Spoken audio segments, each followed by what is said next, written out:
CTV News at 5 with Hudson Mack. Family and friends of Taisha Jones crowded a Duncan courtroom this morning for an appearance by her accused killer. William Elliot is facing 2 charges of first-degree murder, one for the death of Jones in January of 2011 and another for the death of Carrie Ann Stone, who was killed in July of 2010. Elliot was arrested in April but did not appear at his first court date, leaving the victims' families disappointed and angry. Today he appeared by video link. It was the first time since his arrest that Jones' family and friends were able to see the face of her accused killer. I forgive him, but he's got to, do his part, and he's got to pay for what he's done, what he's taken from me, My daughter had good goals, she wanted to be a fashion designer, and she wanted to, be something, and be somebody. It's hard, but I just take it by the day, and, I still have a reason to wake up every morning. My 3 kids do need me, and I need them. A trial date has not yet been set. A senior is dead after drowning in Comox Lake.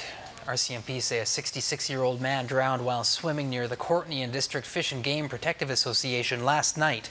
It happened around 6:30. Emergency responders were called to the scene after a witness spotted the senior floating face down in the water. When rescue crews arrived, the man was already below the surface. The senior was brought to shore, then airlifted to hospital. Somebody grabbed him and pulled him up on the wharf, and he was having trouble breathing. They started CPR, and they transported him by our rescue boat to the shore and then into the ambulance and straight to St. Joe's. The man was pronounced dead at St. Joseph's Hospital. RCMP say foul play is not suspected. Elk Falls Provincial Park is making major safety improvements to help prevent drownings. A year after a Dutch tourist was killed when he slipped into the river and was swept over the falls, the province is taking action. The park has added a new viewing structure, a new metal staircase, and new signage, which shows how deadly venturing too close to the river's edge can be. The signs use international symbols to show hazards of falling, strong currents, and a waterfall, so people who can't read English can still understand. 2 men who were aboard a disabled sailboat are safe after a dramatic high seas rescue off Haida Gwaii. The sailboat sent out a mayday call last night after losing its rudder, engine, and sails in heavy seas and high winds. The weather was so bad a Cormorant helicopter from CFB Comox could not lower the rescue technician to the disabled vessel, so the SARTEC was dropped into the water and had to swim for it. A nearby cruise ship provided a windbreak for the rescue operation, and the sailors were winched onto the helicopter. They were then taken to Port Hardy to be checked out and are said to be okay.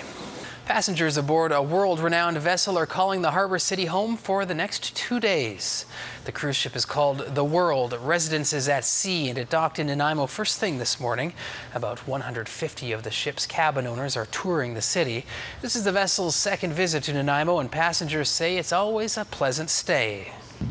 We had a local BC craft beer tasting last night, and just tasting a lot of the BC wines, and people come on, and we've had some famous Canadian painters, like Robert Bateman, who came on and gave us a talk about all his wildlife paintings, and took us to his home in Salt Spring yesterday. So every day something different.